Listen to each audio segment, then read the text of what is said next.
اعوذ باللہ من الشیطان الرجیم بسم اللہ الرحمن الرحیم۔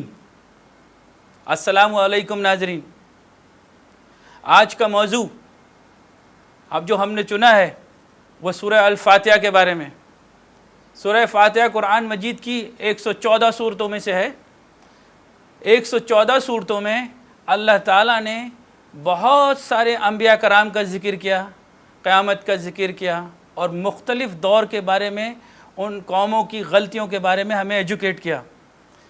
سورہ فاتحہ کی جو خاصیت یہ ہے کہ ہر دور کے ایمان والے کو اللہ کا قرب حاصل کرنے کے لیے دعا مانگنے کا طریقہ اور ادب اور آداب اس کے قریب ہونے کے ذریعے اللہ تعالیٰ نے اس صورت کے اندر بیان کیے ہیں۔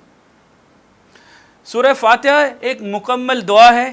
اللہ کی رضا قرب حاصل کرنے کے لیے ہر مسلمان تلاوت کرتا ہے۔ حدیث مبارکہ میں ہے کہ حضرت ابو ذر غفاری رضی اللہ تعالی عنہ روایت کرتے ہیں کہ رسول کریم صلی اللہ علیہ وسلم نے فرمایا، تم لوگ اللہ تعالیٰ کا قرب اس چیز سے بڑھ کر کسی اور چیز سے حاصل نہیں کر سکتے جو خود اللہ تعالیٰ سے نکلی ہے، یعنی قرآن مجید۔ اس سورہ جو اللہ تعالیٰ نے نازل کی ہے، اس کی شان اور اس کی بلندی آپ کو اس بات سے اندازہ ہوگی، ایک انسان سے لے کر لاکھوں مسلمان روزانہ اس سورہ کی تلاوت کرتے ہیں، اور روزانہ صلاۃ میں ہم تقریباً 48 ٹائمز اس دعا کو، سورہ فاتحہ کو پڑھتے ہیں۔ تو آپ خود اندازہ لگائیے کہ 1 بلین تقریباً مسلمان ہیں، اگر 5 ٹائم کی صلاۃ میں اگر وہ 48 ٹائمز پڑھتے ہیں تو یہ سورہ 48 بلین ٹائمز ایک دن میں پڑھی جاتی ہے۔ اس کی امپورٹنس ہماری زندگی میں کتنی ہے، اس پہ ہمیں غور کرنا چاہیے، اور ہم اسے اتنی دفعہ کیوں پڑھتے ہیں، اور اللہ تعالیٰ نے اس میں ہمارے لیے کیا احکامات دیے ہیں۔ حدیث شریف میں آیا ہے، نبی کریم صلی اللہ علیہ وسلم نے فرمایا، بہترین دعا الحمد ہے اور سب سے افضل ذکر اللہ اکبر۔ اس سے پہلے کہ ہم سورہ فاتحہ کے اوپر بات کریں، قرآن و حدیث میں قرآن مجید میں تدبر کرنے کا حکم آیا ہے۔ تو سورہ فاتحہ سے تدبر کرنے سے پہلے ہم سورہ صاد 38 اور اس کی 29 آیات کے اوپر انالائز کرتے ہیں۔ کتاب انزلناہ الیک، ایک کتاب جو آپ نبی کریم صلی اللہ علیہ وسلم کی طرف نازل کی گئی ہے، مبارکن، جو مبارک ہے۔ اللہ کے رسول کی طرف کتاب نازل ہوئی، مقصد کیا تھا؟ لیدبروا، میں اور آپ اس پر تدبر کریں، آیاتی ہی، آیات کے اوپر۔ تو کیا میں نے اور آپ نے کبھی سورہ فاتحہ کے اوپر انالائز کیا، تدبر کیا؟ کیونکہ سورہ فاتحہ میں بھی آیات ہیں اور اللہ تدبر کا حکم دے رہے ہیں۔ اور یہ کس قسم کی دعا ہے کہ ہم نے اس کے بارے میں غور فکر کی ہے یا نہیں کی ہے، اس پہ آپ خود انالائز کیجئے۔ وَلِيَتَذَكَّرَ، اور نصیحت حاصل کریں، اولو الالباب، جو صاحبان عقل و دانش ہے۔ تو اس آیت مبارکہ میں اللہ تعالیٰ نے ہمیں تدبر کرنے کا حکم دیا، کس کے اوپر؟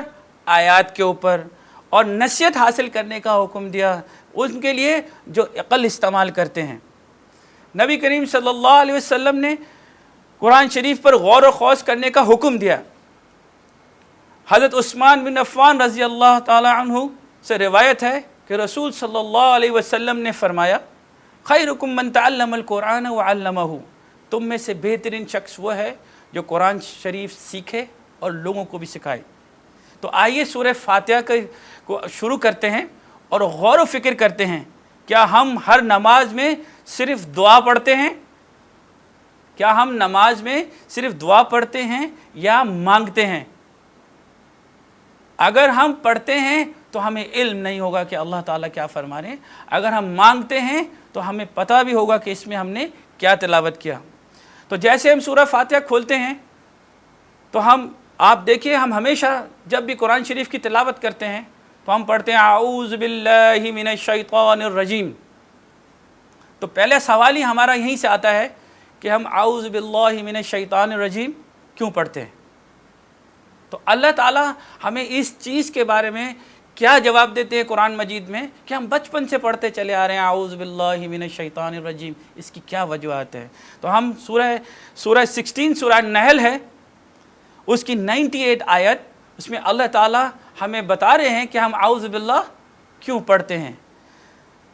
فَإِذَا قَرَأْتَ الْقُرْآنَ فَاسْتَعِذْ بِاللَّهِ مِنَ الشَّيْطَانِ الرَّجِيمِ، اور جب بھی تو قرآن پڑھے تو پناہ مانگ اللہ کی شیطان دی ریجیکٹڈ سے۔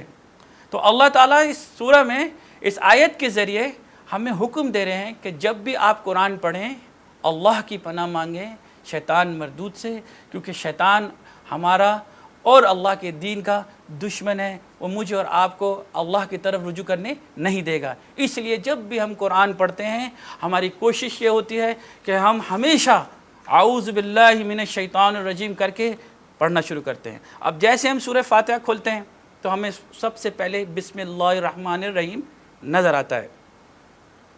ہم عام طور پر جب کھانا کھاتے ہیں تو بسم اللہ کہتے ہیں، نیا کام شروع کرتے ہیں تو بسم اللہ الرحمن الرحیم کرتے ہیں، نئی چیز خریدتے ہیں تو بسم اللہ الرحمن الرحیم کہتے ہیں۔ کیا کبھی آپ نے سوچا کہ جب ہم سورہ فاتحہ شروع کر رہے ہیں تو سب سے پہلے اوپر لکھا ہوا نظر آتا ہے بسم اللہ الرحمن الرحیم؟ کیوں؟ بے کا مطلب ہوتا ہے ساتھ، اسم کا مطلب ہوتا ہے نام، بسم اللہ ساتھ نام اللہ کے، ساتھ نام اللہ کے۔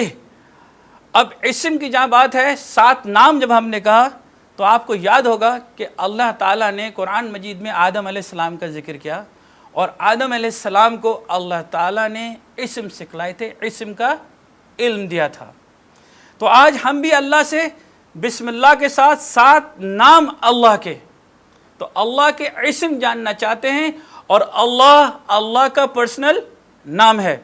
تو ہم جب شروع کرتے ہیں بسم اللہ ساتھ نام اللہ کے، آپ دنیا میں دیکھیں گے کسی بھی انسان کا نام نعوذ باللہ اللہ نظر نہیں آئے گا۔ اللہ رکھا ہوگا، اللہ دین ہوگا، اللہ کا پرسنل نام ہے۔ اور اللہ تعالیٰ نے قرآن مجید میں اپنی ذات کے بارے میں 2697 آیات اپروکسیمیٹلی بیان کی ہیں کہ اللہ تعالیٰ کس انسان کو پسند کرتے ہیں، کس کو ناپسند کرتے ہیں، اور ہمارے لیے اس میں کیا احکامات ہیں۔ اس نے اپنی صفات کے اندر اللہ تعالیٰ نے تمام علم چھپا کے رکھا ہے، جس کے ذریعے ہم اس کا قرب حاصل کر سکتے ہیں، اور تقریباً 99 صفات ہیں جو قرآن مجید میں موجود ہیں۔ ان صفات میں سے ہم جتنا جانتے رہیں گے اللہ کے قرب حاصل کرنے کا ذریعہ بھی ہمیں معلوم ہوتا رہے گا۔ اللہ تعالیٰ کی پسند ناپسند، اللہ تعالیٰ کے انبیاء کرام نے کیا کیا، ان کی صفات جو ستار، غفار، غفور، رحیم، یہ کن لوگوں کے لیے ہے، کن لوگوں کے لیے جبار ہیں، کن لوگوں کے لیے ستار ہیں، کن لوگوں کے لیے غفور ہیں، کن لوگوں کے لیے رحیم ہیں، وہ بھی ہمیں آہستہ آہستہ معلوم ہو جائے گا۔ تو سب سے پہلے ہم دیکھتے ہیں جی بسم اللہ کے بعد، کیونکہ اللہ کا تو نام ہے، اب اللہ کے نام کے ساتھ آتا ہے رحمان الرحیم۔ اب اللہ کے نام کے ساتھ جب ہم کہتے ہیں رحمان، خالی اللہ کیوں نہیں کہہ دیا؟ رحمان الرحیم، اس کا مطلب یہ کہ اللہ کے نام کے ساتھ آپ ان کی صفات بھی جوڑ رہے ہیں، اور ان صفات سے آپ اللہ سے کچھ چاہتے ہیں۔ تو میرا سوال، اور ایک اور نیا مسلمان جو کوئی بھی امریکن ہو یا کوئی جوز ہو، کرسچنز ہو، کوئی بھی ہو، اگر وہ مسلمان ہوتا ہے، کوئی ہندو مسلمان ہوتا ہے، وہ سوال کرتا ہے آپ سے کہ بھائی بسم اللہ الرحمن الرحیم کی جگہ بسم اللہ الجبار القہار کیوں نہیں ہے، بسم اللہ ستار الغفار کیوں نہیں ہے؟ تو رحمان اور رحیم کی کیا خاص بات ہے؟ ایک مثال دیتا ہوں آپ کو۔ آپ ایک سگنل پہ آتے ہیں اور گاڑی روکتے ہیں، تو آپ نوٹ کیجئے سگنل پہ آ کے لوگ آپ سے سوالات کرتے ہیں، مانگنے کی کوشش کرتے ہیں۔ تو آپ کا نام کچھ بھی ہو، اگر آپ کا نام کچھ بھی ہو، مگر آپ جب وہ نوک کرتا ہے تو آپ شیشہ نیچے اتارتے ہیں اور اس سے پوچھتے ہیں بھائی کیا بات ہے، تو وہ کہتا ہے بھائی میرے پاس کھانے کو نہیں ہے، تو آپ اس پہ ترس کھاتے ہیں۔ آپ کا نام اگر قاسم ہے تو تھوڑی دیر کے لیے آپ میں رحم آ جاتا ہے، رحم آنے کی وجہ سے آپ اس شخص کو وہ پیسے دے دیتے ہیں جو وہ مانگ رہا ہوتا ہے، حالانکہ جب کہ آپ کا اسم جو کیا تھا جی، قاسم۔ تو اسی طرح اللہ تعالیٰ کو جب کسی انسان کے اوپر رحم آتا ہے، اللہ تعالیٰ جب کسی انسان کے اوپر رحمانیت لاتے ہیں تو اس کو قرآن پڑھنے کی توفیق دیتے ہیں۔ تو آج ہم جاننے کی کوشش کرتے ہیں کہ بسم اللہ الرحمن الرحیم ہم کیوں پڑھتے ہیں، رحمان اللہ تعالیٰ اپنی صفت یہاں کیوں استعمال کر رہے ہیں، اس کے لیے ہم سورہ 55 سورہ رحمان اس کی آیت نمبر 1 سے چیک کرتے ہیں۔ الرحمن علم القرآن، رحمان اللہ کی صفاتی نام ہے، یہاں دیکھیے جبار القہار ورڈ نہیں آیا۔ الرحمن اللہ کی ذات کی جو صفات میں جو خاصیت ہے اس رحمان کی کہ اللہ تعالیٰ علم القرآن، علم دیتے ہیں قرآن کا۔ نبی کریم صلی اللہ علیہ وسلم کے دور میں جب اللہ کے رسول نے دعوت شروع کی، تبلیغ شروع کی، تو لوگوں نے اللہ کے رسول کے اوپر یہ الزام لگایا کہ ام یقولون افطرہ، کہ انہوں نے یہ سمجھا کہ اللہ کے رسول خود اپنی طرف سے بنا کے لا رہے ہیں، اور جبکہ اللہ تعالیٰ قرآن مجید میں کہہ رہے ہیں الرحمن علم القرآن۔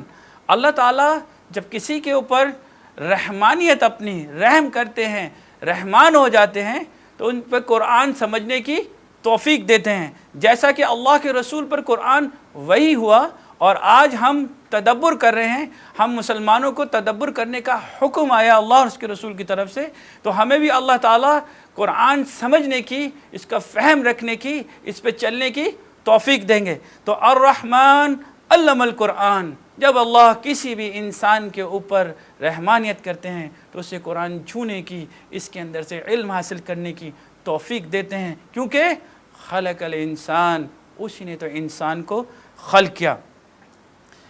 اب دوسری صفت آتی ہے رحیم، تو یہاں ہمیں معلوم چلا کہ جب آپ رحمان سے اب رحیم کی جگہ ستار الجبار کیوں نہیں ہے، اس میں کیا وجوہات ہیں، تو اللہ تعالیٰ رحیم کی صفت کے بارے میں بھی ایکسپلین کر رہے ہیں کہ 7 نام اللہ کے جو رحمان اور رحیم ہے، ہم روزانہ ہر وقت کسی بھی کام میں بسم اللہ کرتے ہیں، کیا ہمیں یہ جاننا نہیں چاہیے کہ اس کے اندر اور کیا کیا میسج چھپے ہوئے ہیں؟ تو ہم رحیم جاننے کے لیے ہم چلتے ہیں جی سورہ زمر 39 سورہ ہے اور اس کی 53 آیت۔ قُلْ يَا عِبَادِيَ الَّذِينَ عَسْرَفُوا، کہہ دے اے میرے بندو، الَّذِينَ عَسْرَفُوا عَلَىٰ أَنفُسِهِمْ، جنہوں نے بھی اپنے نفسوں پر ظلم و زیادتی کی ہے۔ میرا آپ سے سوال ہے کہ ہم میرے سمیت اور ہم سب ناظرین، ہم میں سے کون ایسا ہے جس نے اپنی نفسوں پہ ظلم نہ کیا ہو، جس نے گناہ نہ کیا ہو، جس نے کوتاہی نہ کی ہو؟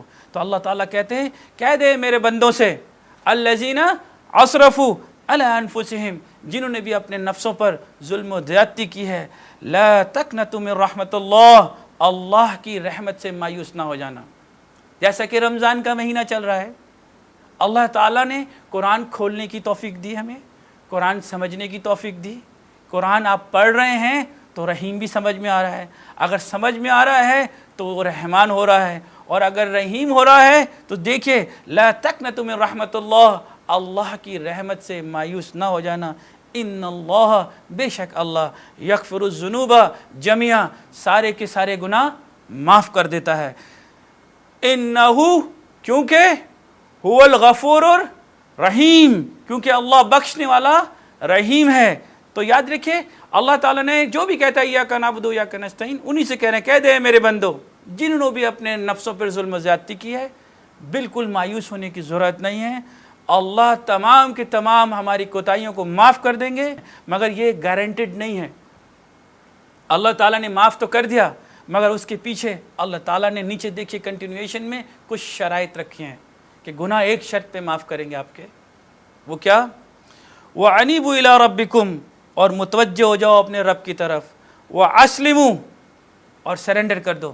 اس سے پہلے میں اور آپ کچھ بھی کرتے تھے، کیونکہ اگر ہم نے آدھی آیت پڑھ لی کہ ان اللہ هو الغفور الرحیم تو اللہ تعالیٰ گناہ معاف کر دیتے ہیں، مگر نیچے اگر ہم نے نہیں پڑھا کہ کیا کنڈیشن اللہ تعالیٰ نے رکھی ہیں تو ہم نے آدھی بات سنی۔ اللہ تعالیٰ فرماتے ہیں وَأَنِيبُوا إِلَىٰ رَبِّكُمْ وَأَسْلِمُوا لَهُ مِن قَبْلِ أَن يَأْتِيَكُمُ الْعَذَابُ، اللہ کی طرف رجوع کرو اور سرنڈر کرو، تمام گناہ نکال کے باہر رکھو، اپنے دل سے پکا عہد کرو کہ اللہ کے سامنے جھکنا ہے۔ آپ اسلم ہوں گے تو مسلم ہوں گے، جب گناہوں کے ساتھ سرنڈر ہی نہیں کریں گے تو اللہ کے بہتر مسلمان کیسے بن سکتے ہیں؟ اللہ تعالیٰ کہتے ہیں من قبل ان یاتیکم العذاب، اس سے پہلے کہ تم پر عذاب آ جائے، ثم لا تنصرون، اور تمہاری مدد نہیں کی جائے گی۔ اللہ تعالیٰ جب کسی کی مدد کرتے ہیں تو اس کو رحمان اور رحیم سمجھنے کی بھی توفیق دیتے ہیں۔ آگے کنٹینیوشن میں اللہ فرماتے ہیں وَاتَّبِعُوا أَحْسَنَ مَا أُنزِلَ إِلَيْكُم مِّن رَبِّكُم۔ اب دیکھیے دوسری کنڈیشن، پہلے کہا اسلموا جھک جاؤ، اور یہاں حکم آتا ہے وَاتَّبِعُوا اتباع کرو، خالی سرنڈر نہیں کرنا ہے، اتباع بھی کرنا ہے اس انسٹرکشنز کو۔ أَحْسَنَ مَا أُنزِلَ إِلَيْكُم مِّن رَبِّكُم مِّن قَبْلِ أَن يَأْتِيَكُمُ الْعَذَابُ بَغْتَةً وَأَنتُمْ لَا تَشْعُرُونَ۔ اتباع کرو بہترین شے کی جو نازل کی گئی ہے تمہارے رب کی طرف سے۔ تو اللہ تعالیٰ نے معافی کے ساتھ جھکنے کا حکم دیا اور اتباع کا حکم دیا، تو ہمیں اتباع بھی کرنی ہے۔ آگے دیکھیں آپ کو نظر آتا ہے جی الحمدللہ رب العالمین، تمام تعریف اللہ کی ہے جو تمام جہانوں کا پالنے والا ہے۔ تعریف تو اسی کی جاتی ہے جو آپ سے بلند و برتر ہو، پہلی بات۔ جو آپ کے گناہ معاف کرتا ہے، جو آپ کی تمام اس سے پہلے کے گناہوں کو معاف کرتا ہے، کیا اس کی حمد نہیں کریں گے، اس کی تعریف نہیں کریں گے؟ اس سے پہلے ہم نے کتنی گناہوں میں زندگی گزاری ہوتی ہے تو اس کی تعریف نہیں کریں گے؟ تو ال کا مطلب ہوتا ہے تمام، حمد کے معنی ہوتا ہے تعریف، اللہ کہتے ہیں واسطے اللہ کے، کیوں؟ کہ وہ آپ پہ رحمان و رحیم ہو گیا۔ تو اب تیسری صفت یہاں اللہ تعالیٰ بیان کرتے ہیں رب العالمین، تمام جہانوں کا پالنے والا۔ جو بھی انسان اللہ کی حمد کرنا چاہتا ہے، تعریف کرنا چاہتا ہے، اس کے کچھ اصول ہیں۔ وہ یہ ہیں کہ اللہ تعالیٰ کہتے ہیں کہ بھائی مثال کے طور پر کوئی بھی انسان جب مسجد میں داخل ہوتا ہے تو وہ بادشاہ ہو، منسٹر ہو، کرنل ہو، جنرل ہو، تو وہ اپنی تمام عہدے باہر چھوڑتا ہے، کیونکہ اس نے تعریف اللہ کی بیان کرنی ہوتی ہے مسجد کے اندر۔ تو اللہ تعالیٰ ہر انسان کو جب اپنی محفل میں لاتے ہیں، جب اس کو قرآن پڑھنے کی توفیق دیتے ہیں، جب نماز کے لیے لائن اپ کرتے ہیں، تو صرف حمد اللہ کی ہوتی ہے۔ تو اس لیے جب ہم کہتے ہیں الحمدللہ رب العالمین، جو تمام جہانوں کا پالنے والا ہے، تو سب سے پہلے ہمیں یہ سوچ لینا چاہیے کہ آج کے بعد میری کوئی تعریف نہیں ہے، تمام تعریف میرے رب کی ہے۔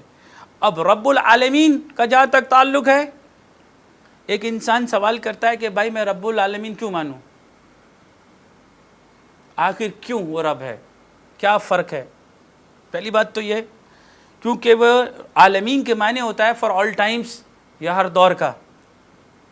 کوئی بھی انسان کسی کو نہیں پالتا فار آل ٹائمز، اللہ تعالیٰ فار آل ٹائمز، تمام جہانوں کے۔ ہم تو صرف اس چھوٹی سی زمین پر رہتے ہیں، اللہ تو پوری کائنات کا چلانے والا ہے۔ اس لیے رب کی ذات اور رب کی صفات رب العالمین ہی کے پر زیب دیتی ہے۔ اس لیے آپ تعریف کرنے پر بھی، اس کی حمد کرنے پر بھی مجبور ہیں، کیونکہ جو ہر دور میں ہے، جو ہر وقت ہے، اور رب کے معنی ہوتا ہے جی پالنے والا۔ کوئی بھی انسان کسی کو ہر وقت نہیں پال سکتا۔ ہر انسان کے دور ہوتے ہیں، انسان آتے اور چلے جاتے ہیں، اور ہر دور کا رب ہی تعریف کے قابل ہوتا ہے۔ کنٹینیوشن رب کو آپ کو بیان کرتا ہوں کہ رب کیوں مانے اسے۔ سوال پہلی بات تو یہ کہ اللہ ہر دور میں، اللہ ہمیشہ رہتے ہیں۔ سورہ انبیاء 21 سورہ ہے، اس کی 56 آیت میں دیکھیے، حضرت ابراہیم علیہ السلام نے یہی دلیل اپنی اس دور کے لوگوں کو دی تھی۔ قال بل ربکم رب السماوات والارض الذی فطرہن۔ ابراہیم علیہ السلام نے کہا دراصل تمہارا رب تو آسمان اور زمین کا ہے۔ اب آپ سوچئے کوئی بھی انسان کو اللہ تعالیٰ رب کی لاجک دے رہے ہیں، جیسا کہ حضرت ابراہیم علیہ السلام نے اپنی قوم کو دی تھی، اور وہی آیت آج ہم پڑھ رہے ہیں، رب السماوات والارض۔ اب میں اور آپ زمین اور آسمان کے درمیان میں رہتے ہیں، اور اللہ زمین اور آسمان کا پالنے والا ہے۔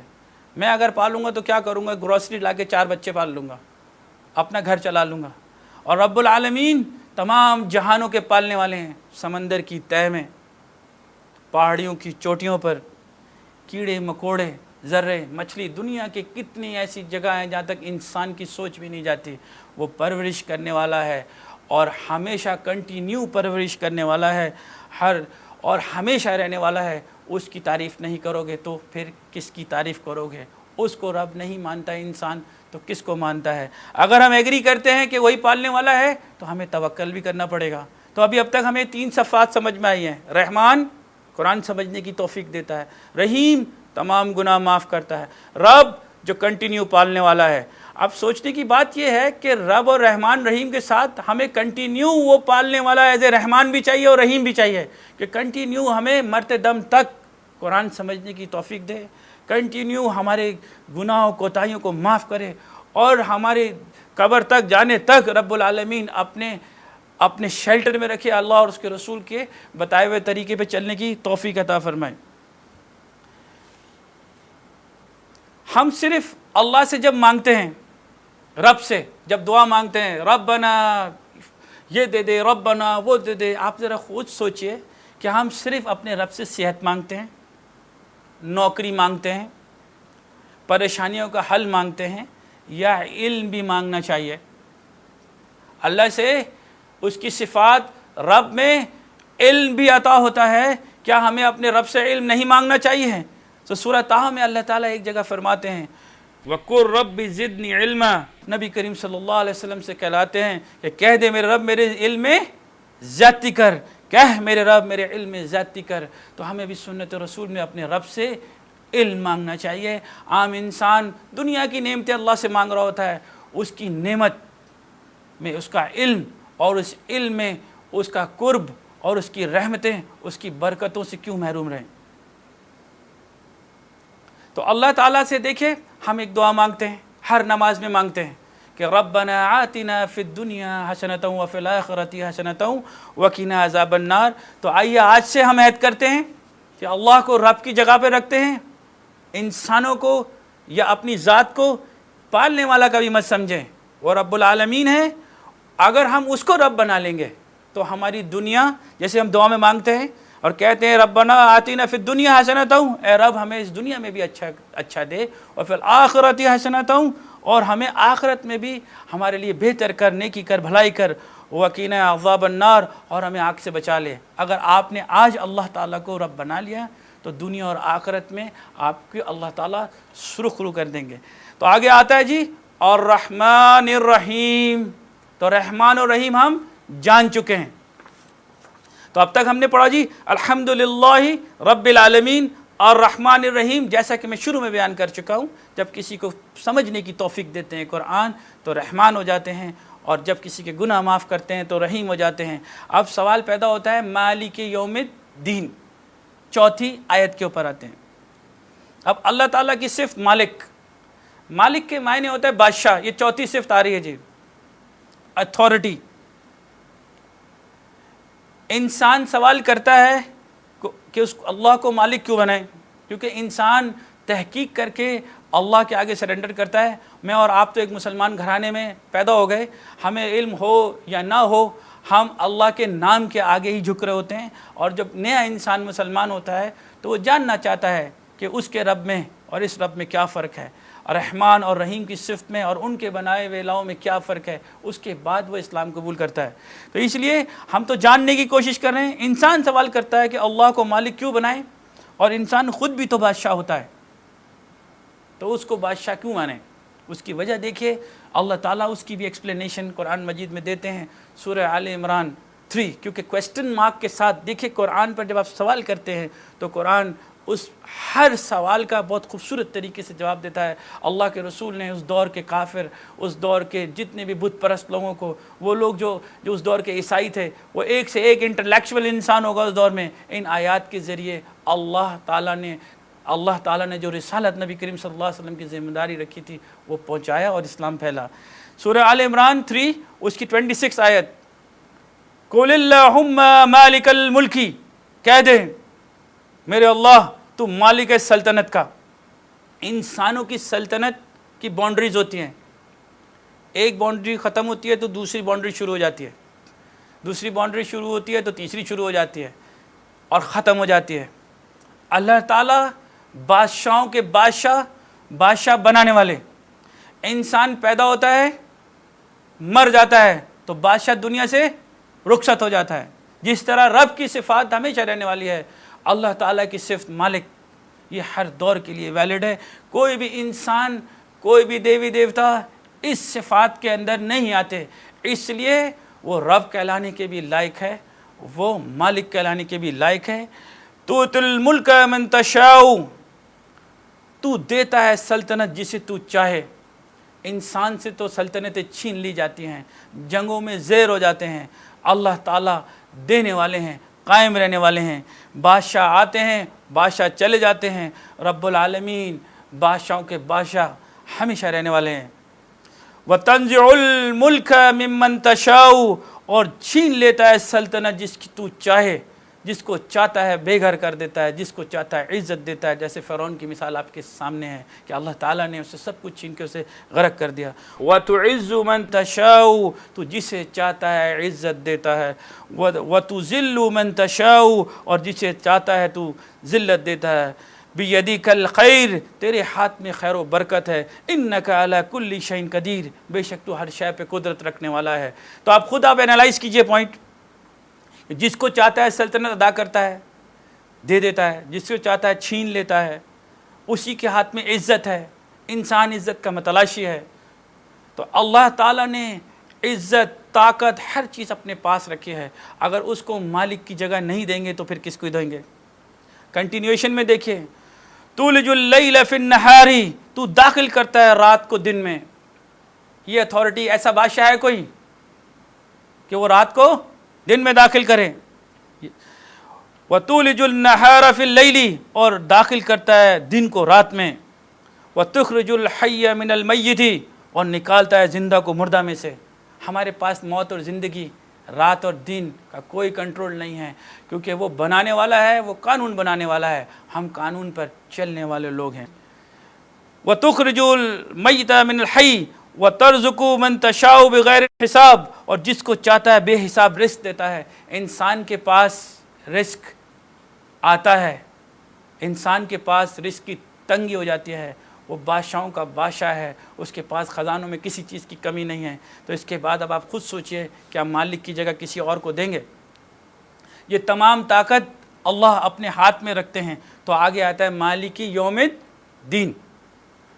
اگر آپ مالک بناتے ہیں یوم الدین کا، اب دین، یوم الدین کے معنی ہوتے ہیں جی فیصلے کے دن کا. عام انسان جب قرآن پڑھتا ہے تو یہ سمجھتا ہے مالک یوم الدین کہ قیامت والے دن اللہ تعالیٰ سب انسانوں کا حساب کتاب کریں گے، جزا اور سزا کا دن. مگر ایک مسلمان جو جانتا ہے اپنے رب کو، دین کے معنی سب سے پہلے میں آپ کو بیان کر دوں کہ واٹ از دین. اللہ اور اس کے رسول کی ہدایت کی روشنی میں اپنی آزادی اور اپنی پابندی کی حدود قائم کرنا اور اس پر زندگی گزارنا. اور دین کے معنی فیصلے کے ہوتے ہیں، یعنی اللہ اور اس کے رسول کی بتائے ہوئے تمام احکامات میں جو فیصلے ہو چکے ہیں وہی ہمارا دین ہے، اس پہ ہمیں زندگی گزارنی ہے. اگر آپ قیامت والے دن وہ فیصلہ کریں گے تو آپ کو معافی مانگنے کی توفیق کہاں ہوگی؟ رحمان کی صفت اللہ تعالیٰ آپ کو کیسے سمجھنے دیں گے؟ رحیم کی صفت آپ کو کیسے دیں گے؟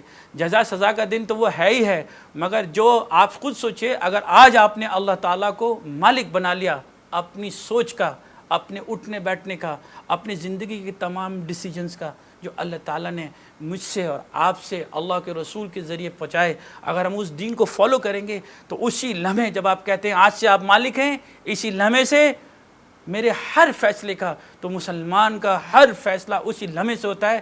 وہ قیامت کا انتظار نہیں کرتا. اور اگر آج آپ دین اپنا بنا لیں گے تو یاد رکھیے ہمیں کیا فائدے ہوں گے. سنیے سورہ توبہ آیت نمبر 33، هو الذی ارسل رسولہ بالہدی ودین الحق، وہ وہی ذات ہے جس نے اپنے رسول کو رسالت کے ساتھ بھیجا اور دین الحق کے ساتھ. اللہ کے رسول جب دین لے کر آئے تو اس دور کے جتنے بھی مذاہب تھے اللہ تعالیٰ نے کتاب کے ذریعے دین دیا، اور اس دور کے جتنے بھی مذاہب تھے سب کے اوپر سپرسیڈ کر گئے. تو اس دور کا کافر مسلمان ہو گیا، اس دور کا مشرک مسلمان ہو گیا، اس دور کا عیسائی مسلمان ہو گیا.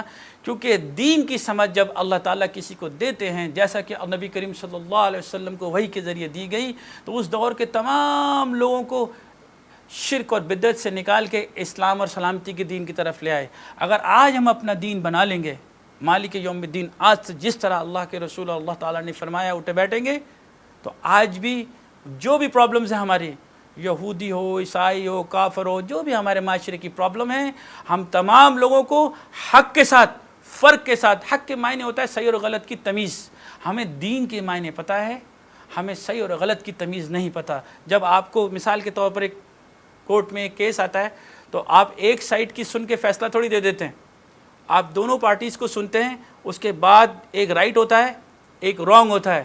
اگر ایک رانگ اور رائٹ دونوں جاننے کے بعد جو جج صاحب فیصلہ کرتے ہیں وہی حق ہوتا ہے۔ اسی لیے جب اللہ تعالیٰ ہمیں آیات کے ذریعے علم دیتے ہیں تو جو بھی یہودی عیسائی آپ کے پاس آئے گا، آپ سے سوال کرے گا، اور وہ جو دین کے بارے میں نہیں جانتے تو آپ انہیں فرق کے ساتھ، حق کے ساتھ جب بتائیں گے تو انشاءاللہ تعالیٰ اس دور میں بھی اتنی پرابلمز کے باوجود ہمارا دین جو ہے وہ سپرسیڈ کر جائے گا، اور ہم لوگوں کو حقیقی اسلام بیان کرنے کی ایبلٹیز کے ساتھ بہتر طور پر اسلام پہ چل بھی سکیں گے اور لوگوں کو بھی تعلیم دے سکیں گے۔ تو اب یہ ہو گیا جی مالک یوم الدین۔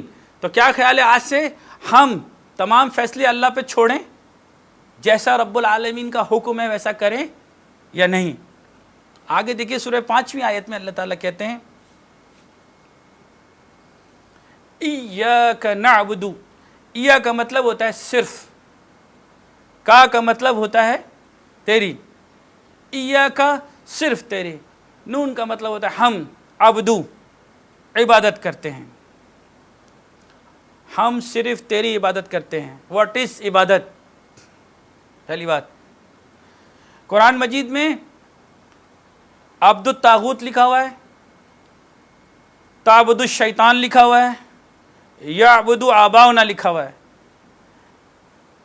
سورہ مائدہ میں عبد الطاغوت یعنی شیطانی نظام کے اوپر چلنا، تعبد الشیطان شیطان کی انسٹرکشن فالو کرنا، یعبد آباؤنا آبا و اجداد کی انسٹرکشن فالو کرنا۔ تو آپ خود سوچئے، خالی عبادت کے جو معنی اگر آپ لیں گے تو کیا لیں گے؟ مگر جہاں بھی عبادت کی میننگ آ رہے ہیں یا عبد کی میننگ آ رہے ہیں، اس کے معنی انسٹرکشن فالو کرنا۔ ہم شیطان کی عبادت کیسے کر سکتے ہیں؟ اس کے بتائے ہوئے رستے پہ چلنا۔ ہم اپنے آبا و اجداد کی عبادت کیسے کر سکتے ہیں؟ یا ہم سے پہلے نبی کریم صلی اللہ علیہ وسلم کے دور میں یا ہر دور میں کافر مشرک جو ہے وہ جب آبا و اجداد کے دین کی عبادت کرتے تھے، انسٹرکشنز کو فالو کرتے تھے، تو وہ اپنے جواز لے کے آتے تھے۔ اس لیے عبدو کے معنی انسٹرکشنز کو فالو کرنا بھی ہے، کہ آپ جب کہتے ہیں ایاک نعبد کہ ہم صرف تیری ہی انسٹرکشنز کو فالو کریں گے، یعنی آج سے جب آپ کو پتہ لگ گیا کہ اللہ تعالیٰ نے آپ کو بیان کر دیا کہ وہ مالک ہیں آپ کے دین کے، وہ رب ہیں آپ کو پالنے والے، تو آپ یہ کہتے ہوئے اچھے لگ رہے ہیں نا، ایاک صرف تیری، نعبد ہم انسٹرکشنز کو فالو کریں گے۔ اگر ہم انسٹرکشنز کو فالو نہیں کریں گے تو ہم خالی سمجھ رہے ہوں گے کہ ہم اس کی عبادت کر رہے ہیں، وَإِيَّاكَ نَسْتَعِينُ، اور آپ کا تعاون چاہیے۔ اب عبد کو کھولنے کے لیے کہ کیسے انسٹرکشنز فالو کی جاتی ہے، ہم کب تھوڑی سی آیتیں دیکھ لیتے ہیں۔ سورہ حج 22 سورہ ہے اور اس کی 77 آیت، یا ایھا الذین آمنوا، اللہ تعالیٰ کن سے مخاطب ہے؟ مجھ سے اور آپ سے، ہم ہر دور کے ایمان والوں سے اللہ مخاطب ہیں۔ یا ایھا الذین آمنوا ارکعوا، اے وہ لوگوں جو ایمان لائے رکوع کرو، واسجدوا اور سجدہ کرو، واعبدوا اور عبادت کرو یا انسٹرکشن فالو کرو۔ اللہ کے حکم کے آگے ہم قیام کرتے ہیں، رکوع کرتے ہیں، سجدہ کرتے ہیں نماز میں، اور اسی طرح جو بھی حکم اللہ تعالیٰ نے ہمیں آیات کے ذریعے دیا، احکامات کے ذریعے دیا، اس پہ ہم سرنڈر کرتے ہیں، جھکتے ہیں اور بالکل اپنا سر زمین پہ رکھ دیتے ہیں۔ اس سجدے کے معنی ایکسیپٹ کرنے کے بھی ہوتے ہیں، اپنے ذات کو جھکانا بھی کہتے ہیں۔ تو اللہ تعالیٰ کہتے ہیں رکوع کرو، سجدہ کرو، وعبدو، پھر انسٹرکشن فالو کرو۔ جب تک ہم میسج سمجھیں گے ہی نہیں، جب تک اللہ کے دین کو سمجھیں گے ہی نہیں، تو ہم کیسے جھکیں گے، ہم کیسے سجدہ کریں گے، اور پھر انسٹرکشن کیسے فالو ہوگی؟ تو یہاں ہمیں سمجھ میں آتا ہے کہ اللہ کے حکم کو جب آپ سمجھ کے رکوع کرتے ہیں، جھکتے ہیں، پھر اس پہ سجدہ کرتے ہیں، ایکسیپٹ کرتے ہیں، پھر جا کے آپ فعبدو